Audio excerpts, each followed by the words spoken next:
आपल्या सगळ्यांनाच कधी ना कधीतरी स्किन केअर रुटीनमध्ये फेस पॅक वापरायलाच हवेत आणि ते गरजेचे सुद्धा असतात. पण काही जणींना फार वैताग येतो, काही जणी आळशी सुद्धा असतात, काही जणींना जाऊन उठून तेवढी सामग्री गोळा करून ती बनवणं आणि ती रेसिपी तयार झाल्यानंतर ते फेस पॅक तयार झाल्यानंतर अप्लाय करणं ह्याचा सुद्धा कंटाळा येतो.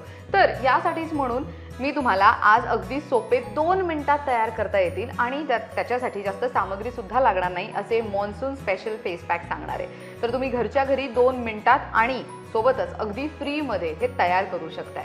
तुम्हाला सुद्धा जाणून घ्यायचे आहेत का? मग हा व्हिडिओ शेवटपर्यंत नक्की बघा, तुमच्या खूप कामी येणार आहे. बरं, पावसाळा म्हटलं की काही जणांची स्किन ही तेलकट दिसू लागली ना की त्यांना खूप इरिटेशन जाणवू लागतं. त्याचबरोबर ज्यांची स्किन ऑइली आहे त्या लोकांसाठी तर पावसाळा हा वेगळ्या पद्धतीने जरा त्रासदायकच ठरतो.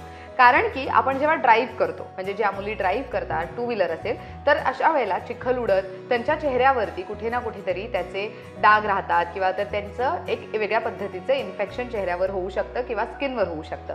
हेच सगळं अवॉइड करण्यासाठी तुम्ही एक अगदी सोपा असा फेस पॅक यूज करू शकता. ते आहे मुलतानी माती आणि गुलाब पाणी. सो 1 चमचा मुलतानी माती आणि त्यामध्ये पेस्ट बनेल इतकं गुलाब पाणी तुम्ही ॲड करून तुमच्या चेहऱ्यावरती लावू शकताय. बरं, मी माझ्या सगळ्या व्हिडिओजमध्ये सांगत असते कोणतीही होम रेमेडी करताय तर अशा पद्धतीने करा की त्याच्या 7 तासांपर्यंत तुम्ही चेहऱ्यावरती फेस वॉश अप्लाय करत नाही आहात आणि कुठेही बाहेर पोल्युशनमध्ये जात नाही आहात. तर अशा पद्धतीने तुम्ही तुमचं टाइम स्लॉट निवडा आणि त्या पद्धतीने फेस पॅक अप्लाय करा. बरं, आता 1 चमचा मुलतानी माती आणि 1 चमचा गुलाब पाणी किंवा तर गुलाब पाणी इतकं घ्या की पेस्ट बनेल. चेहऱ्यावरती अप्लाय करा, हातावरती अप्लाय करा, चालेल, मानेवरती सुद्धा तुम्ही अप्लाय करू शकताय. 10 मिनिटं ठेवा आणि त्यानंतर धुवून टाका. वीकली 2 ते 3 वेळा तुम्ही असं केलं तर मॉन्सूनमध्ये तुम्हाला इतर कोणत्याही वेगळ्या पद्धतीची स्किनची काळजी घ्यायची गरजच पडणार नाही आहे. सोपं होतं ना? अजूनही उपाय आहे तेही जाणून घेऊयात.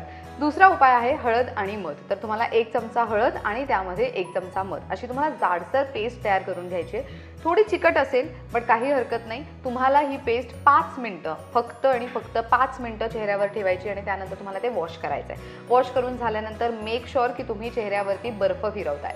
पावसाळ्यामध्ये स्पेशली जेव्हा स्किनवरती खूप जास्त एक्स्ट्राचं ऑइल निर्माण होत राहतं त्यामुळे स्किन चिकट होते. या व्यतिरिक्त पिंपल्स, ॲक्ने, पिगमेंटेशन ह्याची समस्या सुद्धा पावसाळ्यात वाढलेली असते. या सगळ्यापासून सुटका मिळवण्यासाठी हळद आणि मध अँटीबॅक्टेरियल गुणधर्म असलेले असे घटक आहेत जे तुमच्या स्किनला हेल्दी ठेवण्यासाठी आणि सगळ्या बॅक्टेरियल इन्फेक्शनपासून दूर ठेवण्यासाठी मदत करत असतं. सो वीकली 2 ते 3 वेळा तुम्ही हा उपाय ट्राय करू शकता. तिसरा उपाय आहे टोमॅटोचा रस, गुलाब पाणी आणि मध. तर यासाठी तुम्ही टोमॅटोचा रस किंवा तर अर्धा टोमॅटो करून घ्या. त्यामध्ये गुलाब पाणी 1 ते 2 चमचे आणि 1 चमचा मध असं ॲड करून तुम्हाला पेस्ट तयार करून तुमच्या चेहऱ्यावरती अप्लाय करायचं आहे. टोमॅटो सीझनल नसतं सो ते तुम्ही सगळ्या सीझनमध्ये यूज करू शकता. म्हणजे एकंदरीत काय तर सगळ्या ऋतूमध्ये सगळ्या स्किन टाईपवरती टोमॅटो हे सूट करतंच. त्यामुळे काही त्यामध्ये प्रॉब्लेम तुम्हाला निर्माण होणार नाही आहे. पण जर झालंच तर तुम्ही डॉक्टर आणि तज्ज्ञांचा सल्ला नक्कीच घेऊ शकताय. पण ज्यांना टोमॅटो स्किनवरती अप्लाय करण्याची सवय आहे त्यांच्यासाठी हा फेस पॅक खूपच जास्त फायद्याचा ठरणार आहे. तर तुम्ही हा जो फेस पॅक आहे हा तयार झाल्यानंतर चेहऱ्यावरती अप्लाय करा. 10 ते 15 मिनिटं ठेवा आणि नंतर थंड पाण्याने चेहरा धुवून घ्या. तुम्हाला जर कोणत्याही फेस पॅकचा परिणाम चांगल्या पद्धतीने स्किनवर व्हावा असा जर तुमचा विचार असेल, असं तुम्हाला वाटत असेल तर कोणताही फेस पॅक यूज केल्यानंतर फेस वॉश आणि साबण हे 7 तास किमान चेहऱ्यावरती लावू नका, ह्याची काळजी घ्या. तर आजच्या व्हिडिओमध्ये मी तुम्हाला सांगितलं आहे की पावसाळ्यात मॉन्सून स्पेशल 2 मिनिटात फ्रीमध्ये तयार होणारे कोणते फेस पॅक आहेत जे तुम्ही तुमच्या स्किन केअर रुटीनमध्ये ॲड करू शकता. या व्हिडिओमध्ये इतकंच. ही माहिती कशी वाटली कमेंट करून सांगा. अशाच अजून कोणत्या विषयांवर आम्ही व्हिडिओज करावे ते सुद्धा तुम्ही कमेंट करून सांगू शकता. लोकमत सखीच्या फेसबुक पेजला नक्की लाईक करा, यूट्यूब चॅनलला सबस्क्राईब करा आणि बेल आयकॉनवरती क्लिक करायला विसरू नका. Thank you so much for watching this video. पाहत राहा लोकमत सखी.